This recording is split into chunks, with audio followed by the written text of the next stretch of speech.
Hi everyone. Today I'm going to read a story to you called Brave Irene. The summary on the back of the book goes like this. Mrs. Bobbin isn't feeling very well and can't deliver the beautiful ball gown she's made for the Duchess to wear that very evening. Even though it's snowing outside, her daughter, Irene, bravely volunteers to make the delivery for her.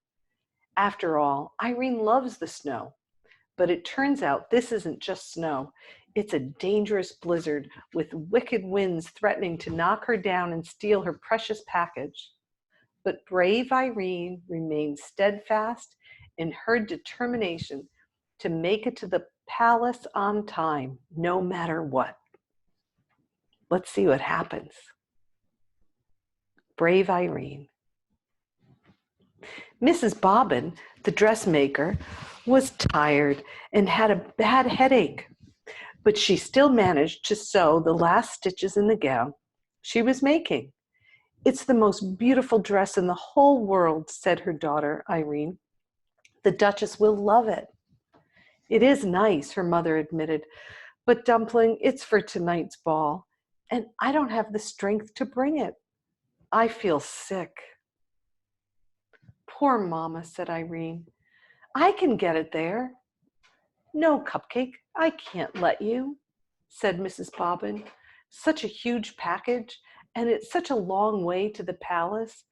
Besides, it's starting to snow." "But I love snow," insisted Irene. She coaxed her mother into bed, covered her with 2 quilts, and added a blanket for her feet. Then she fixed her some tea with lemon and honey and put more wood on the stove. It's very caring of Irene, isn't it, to take care of her mom like that? With great care, Irene took the splendid gown down from the dummy and packed it in a big box with plenty of tissue paper. "Dress warmly, Pudding," her mother called in a weak voice, "and don't forget to button up. It's cold out there and windy." Irene put on her fleece-lined boots, her red hat and muffler, her heavy coat, and her mittens. She kissed her mother's hot forehead 6 times, and then once again, made sure she was tucked in snugly, and slipped out with the big box, shutting the door firmly behind her. Oh, it was really very cold outside. The wind whirled the falling snowflakes about this way, that way, and into Irene's squinting face. She set out on an uphill path to Farmer Bennett's sheep pasture. Have you ever been out in the snow and had it blow in your face like that? It makes it really hard to see. By the time she got there, the snow was up to her ankles and the wind was worse. It hurried her along and made her stumble. Irene resented this. The box was problem enough. "Easy does it," she cautioned the wind, leaning back hard against it. By the middle of the pasture, the flakes were falling thicker. Now the wind drove Irene along so rudely she had to hop, skip, and go helter-skeltering all over the knobby ground. Cold snow sifted into her boots and chilled her feet. She pushed out her lip and hurried on. This was an important errand. When she reached Apple Road, the wind decided to put on a show. It ripped branches from the trees and flung them about, swept up and scattered the falling snow, got in front of Irene to keep her from moving ahead. Irene turned around and pressed on backwards. "Go home," the wind squalled. "Irene, go home." "I will do no such thing," she snapped. "No such thing, you wicked wind." "Go home," the wind yodeled. "Go home," it shrieked, "or else." For a short second, Irene wondered if she shouldn't heed the wind's warning. But no, the gown had to get to the Duchess. The wind wrestled her for the package, walloped it, twisted it, and shook it, snatched at it, but Irene wouldn't yield. "It's my mother's work," she screamed. Then, oh, whoa, the box was wrenched from her mittened grasp and sent bumbling along in the snow. Irene went after it. She pounced and took hold, but the ill-tempered wind ripped the box open. Oh no, the ball gown flounced out and went waltzing through the powdered air with the tissue paper attendants. Oh dear, do you see it flying in the air? Irene clung to the empty box and watched the beautiful gown disappear. How could anything so terribly wrong be allowed to happen? Tears froze on her lashes. Her dear mother's hard work, all those days of measuring and cutting, pinning and stitching for this? And the poor Duchess. Irene decided she would have to trudge on with just the box and explain everything in person. She went shuffling through the snow. Would her mother understand, she worried, that it was the wind's fault and not hers? Would the Duchess be angry? The wind was howling like a wild animal. Suddenly, Irene stepped in a hole, fell over, and twisted her ankle. She blamed it on the wind. "Keep quiet," she scolded. "You've done enough damage already. You've spoiled everything. Everything." The wind swallowed up her words. She sat in the snow in great pain, afraid she wouldn't be able to go on. But she managed to get to her feet and stop moving again. Start moving again. It hurt. Home, where she longed to be, where she and her mother could be warm together, was far behind.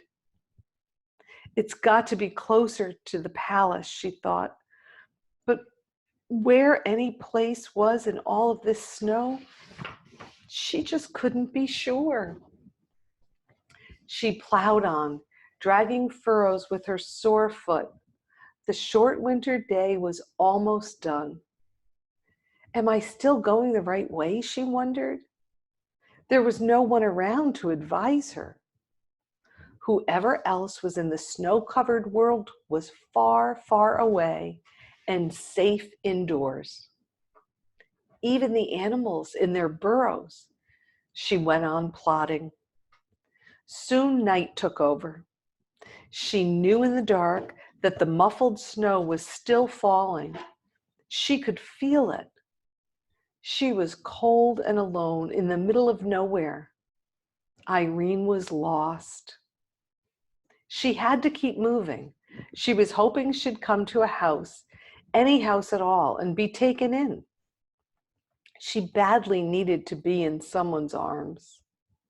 The snow was above her knees now. She shoved her way through it, clutching the empty box. She was asking how long a small person could keep this struggle up when she realized it was getting lighter. There was a soft glow coming from somewhere. She waded toward this glow and soon was gazing down a long slope at a brightly lit mansion. It had to be the palace. Irene pushed forward with all of her strength, and slush swump, she plunged downward and was buried. She had fallen off a little cliff. Only her hat and the box in her hands stuck out above the snow. Even if she could call for help, no one would hear her.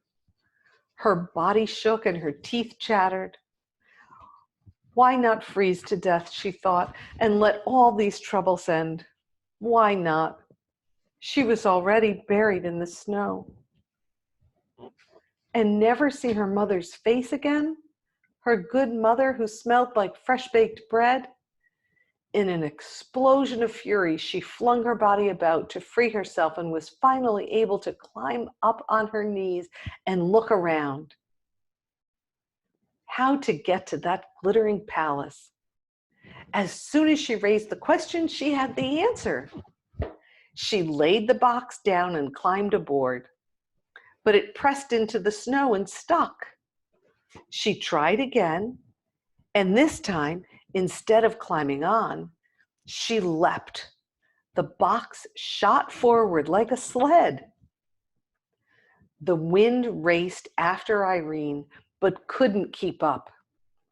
In a moment, she would be with people again, inside where it was warm. The sled slowed and jerked to a stop on paving stones. The time had come to break the bad news to the Duchess. With the empty box clasped to her chest, Irene strode nervously towards the palace. But then her feet stopped moving and her mouth fell open. She stared. Maybe this was impossible, yet there it was, a little way off and over to the right, hugging the trunk of a tree, the beautiful ball gown. The wind was holding it there. "Mama," Irene shouted, "Mama, I found it." I bet she just couldn't believe it. I couldn't believe it when I just turned that page. She managed somehow, despite the wind's meddling, to get the gown off the tree and back into the box. And in another moment, she was at the door of the palace. She knocked twice with the big brass knocker. The door opened and she burst in. She was welcomed by cheering servants and the delirious Duchess. They couldn't believe she had come over the mountain in such a storm, all by herself. She had to tell the whole story, every detail, and she did.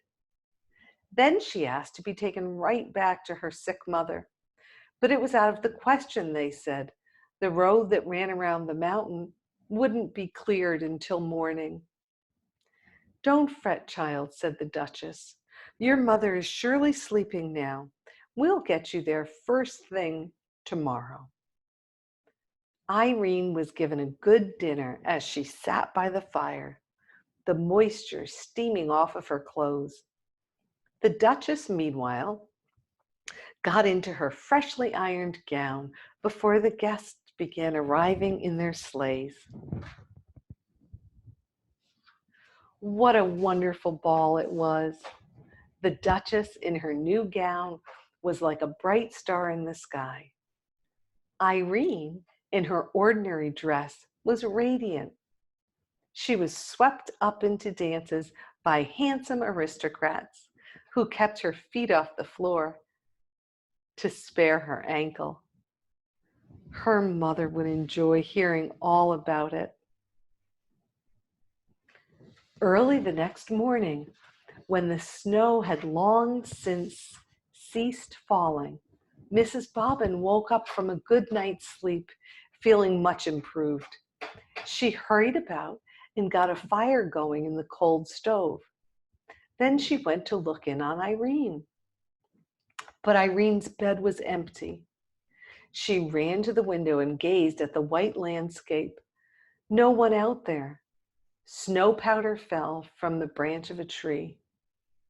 "Where is my child?" Mrs. Bobbin cried. She whipped on her coat to go out and find her. When she pulled open the door, a wall of drift faced her, but peering over it, she could see a horse-drawn sleigh hastening up the path. And seated on the sleigh between two large footmen was Irene herself, asleep but smiling. Would you like to hear the rest?